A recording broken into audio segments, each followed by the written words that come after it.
Hello বন্ধুরা, আশা করি তোমরা সবাই ভালো আছো।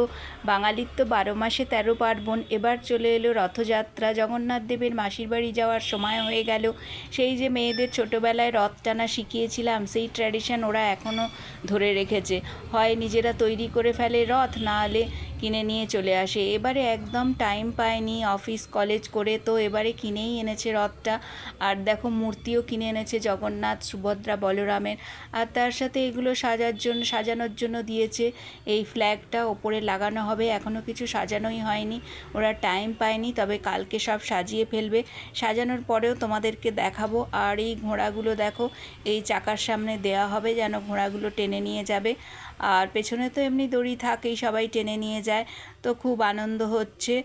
জগন্নাথ দেবের কালকে পুজো হবে, খুব ভালো লাগবে। তোমাদের সঙ্গেও সেটা শেয়ার করব। সাজানোর পরেও দেখাবো রথটা কেমন দাঁড়ালো।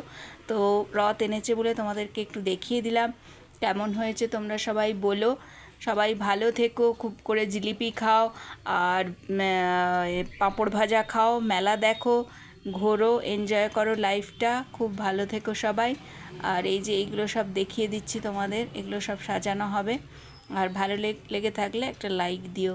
থ্যাংক ইউ, সবাই ভালো থেকো।